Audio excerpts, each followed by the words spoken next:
Episode 184, 20 Years and More We Knew.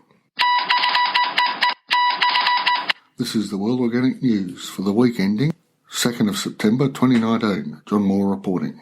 Decarbonise the air, recarbonise the soil. I still get surprised when it happens, but sometimes I run out of podcasts to listen to myself. During this last week, I went looking for some content and stumbled upon an old series that ran for 40-odd years on the BBC World Service, a thing called The Farming World. I flicked through the listings until I found something which piqued my interest: agroforestry success stories.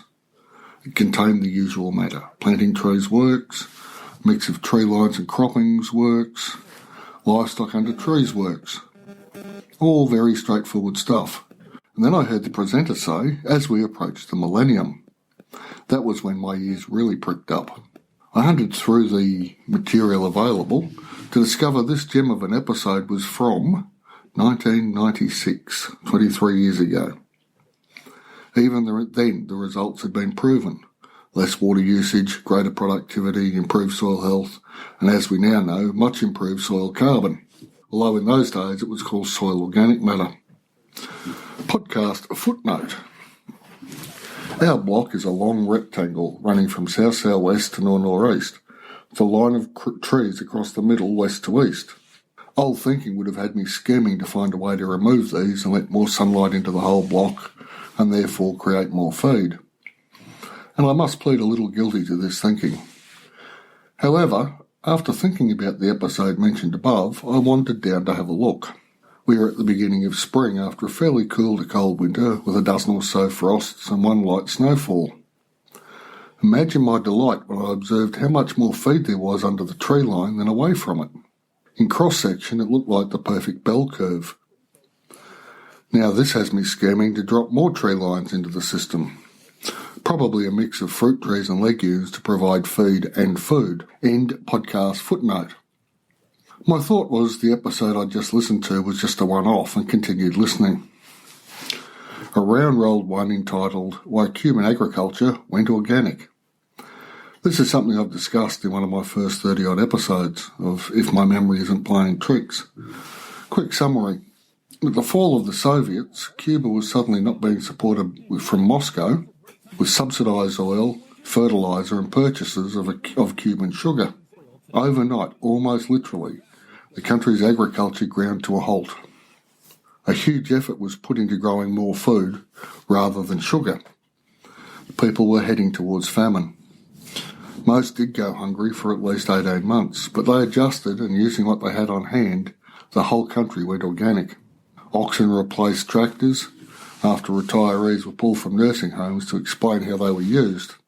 Every spare piece of land in the towns and cities was converted to vegetable production. Pigs, poultry and rabbits were raised in the urban and peri-urban areas. People's health and weight recovered and the health benefits continued. Since that time, Cuba has recovered economically and moved away from organic production. Still, the point is it can be done, and we have this example from over 25 years ago. Maybe peak oil, remember that, may not be as devastating as people predicted. It may actually have a positive. Some hours later, as I was listening to all through the episodes, one popped up called Mixing It Up, a Biodiverse Harvest. This one was from 1999.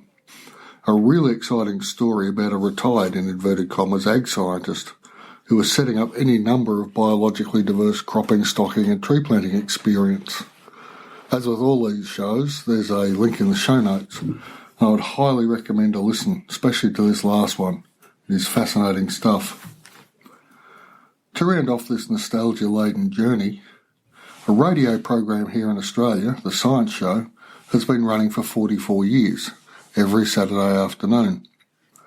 Last week's episode had a clip from the very first episode entitled The First Science Show Had a Warning About Fossil Fuels, 44 years ago. It pretty much outlines the path from 1975 to our current situation through a continued use of fossil fuels.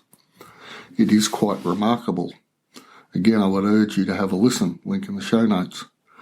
The antiquity of this knowledge may surprise some of you listening, and to be fair, the possibility of unexpected nuclear war was probably a higher concern in 1975 than global warming. But the Cold War ended in 1991. And that's the entirety of my daughter's life, and we're still pumping CO2 into the atmosphere. Clearly, we need to, and have the knowledge to, decarbonise the air and recarbonise the soil. If you'd like to join the movement to recarbonise the soil, or you know someone else who would, our online conference, Regen Earth 2019, Living Soils, Backyard Regen, would be a great place to start. Over 300 years of accumulated knowledge and experiences from our presenters over 3 nights, covering everything from compost to seed saving to no-dig gardens, and much, much more, all for just 67 Australian dollars. There are links in the show notes. We'd love to see you there in September from the 16th to the 18th. Thanks for listening, and I'll be back next week.